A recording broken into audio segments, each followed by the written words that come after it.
What's up, man? Hey, first off, let me apologize for being so late. This time I actually have an excuse. So I was having a little problems with my camera. But I got that thing working and your boy's back at it. And, man, you just get everything right. Pretty eventful weekend. Pretty eventful night. Anyway, UFC 107 is come and gone, and statements were made. That's what I like seeing in mixed martial arts. I like seeing fights, consequences. I mean, yeah, sure you like good fights, but two alkies can put on a pretty good fight. You know what I'm saying? Not that I know anything about that. However, I want to see fights with consequence. I want to see the best, just the best fights materialize between the best fighters. You know what I'm saying? Let's take a look at what went down. Of course, you got the main event, BJ Penn versus Diego Sanchez. This kind of went down the way I saw it going down. BJ Penn was just a little sharper, or his striking was just so deadly and dangerous, and plus his takedown defense just really shut the door to Diego's world.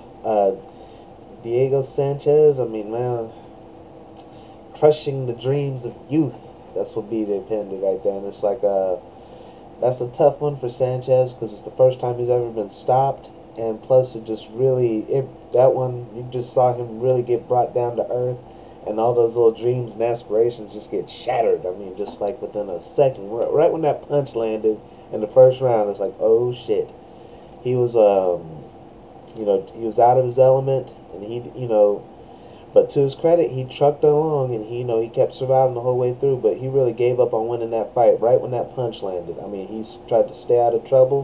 Whenever he tried to come in or something, throw some strikes to work a little combo, he got tagged, and he just basically had no answer and just basically went to hold on the whole night until BJ finally put him away. I was a little upset with that because I had BJ Penn winning in the third round, and that kind of blew my office pool right there, so I was a little, god damn it. Anyway, nice guts by Sanchez. BJ Penn, he's the best light heavyweight. I mean, not light heavyweight, but he's the best lightweight.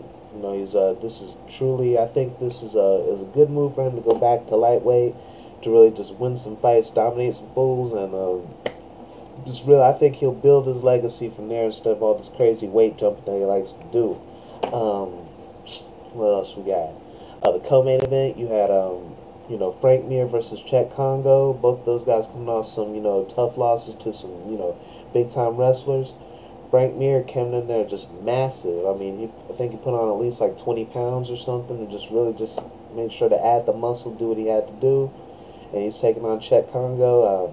He got in Cedric'd Kongo's head a little bit with the pre-fight banner, and Cedric came in there, seriously he wanted to take it to him, but Frank Mir, I think, adding, size to that technique, getting a little more power. I mean, and he really impressed me right there because no one ever knocked the shit out of Kongo.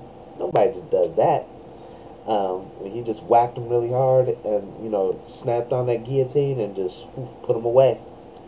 Not much you can really say about that fight, but, I'm really impressed with Frank Mir, showing a lot of power, and he's shown a much bigger threat than he has. He's showing himself to be a much bigger threat than he has in the past. If he can keep this going, that's something to look at. A lot of people, want to try to take away that fight he had with Nogueira, but, I think this performance really shows that he has some really good power and is a threat to anyone.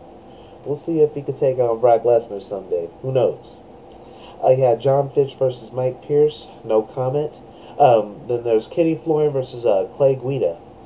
Kenny Florian, that's my boy. That's my favorite fighter. My favorite active UFC fighter until Rampage comes back. Yeah, I love them all. That's my boy. He finished his fights, and he took on Clay Guida. Clay Guida's a very tough fighter. Like I said, I don't like him a whole lot because he likes to grab and hug. But,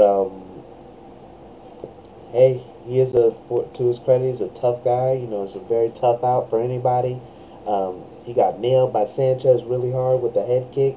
And he got nailed by Kenny Florian with a head kick, and he walked right through it. Took Kenny down with it. But Kenny was able to stay in there and just... I love the technique. I love the boxing. Kenny Florian, like I said, is one of my favorite fighters. He's also a guy, like, technical-wise and, just effort-wise. A guy that just really...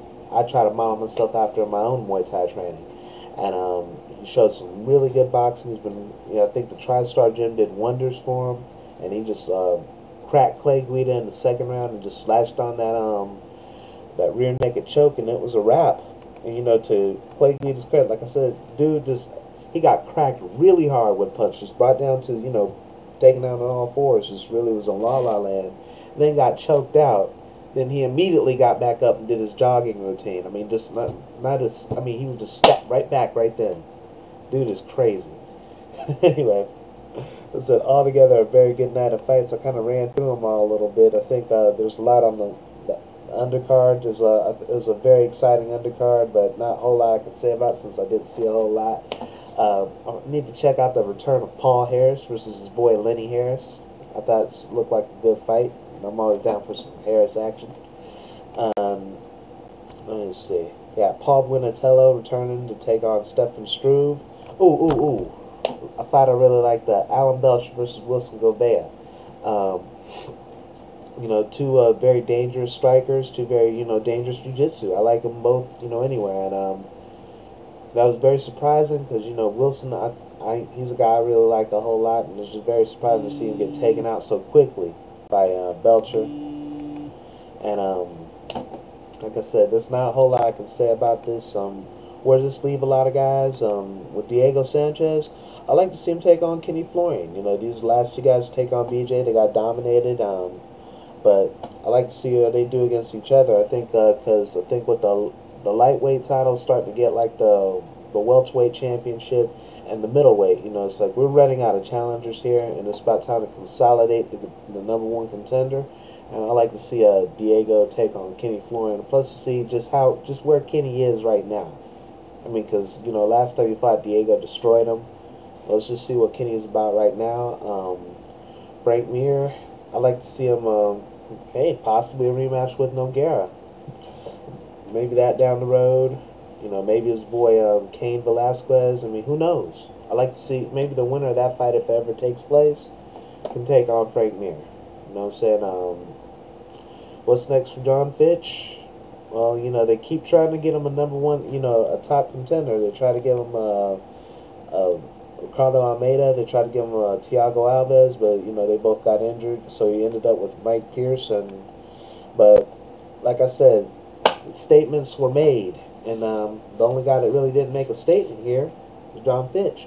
And that's what John Fitch is going to have to do right here. He's going to have to start finishing guys named Mike Pierce. He's going to have to start finishing guys named, Chris the Professor. So this grinding out decision stuff is very cute, but I don't want to see that. I don't want that on the main card. I don't care if he's the number 2 welterweight in the world. Number 2 is number 2 for a reason. And if you're not going to finish guys like Mike Pierce, maybe you should just be on the undercard. I mean, Alan Belcher. I mean, let me see, all these guys, listen, Ruzamar Paul Harris, DeMarcus, Kevin Burns, all these guys, going after it. Why do I have to, search to see them when I get stuck with John Fitch in my face? Anyway, that's enough ranting for today. Like I said, very good card, very exciting night. I can't wait till the next one, and I'll see y'all later, alright?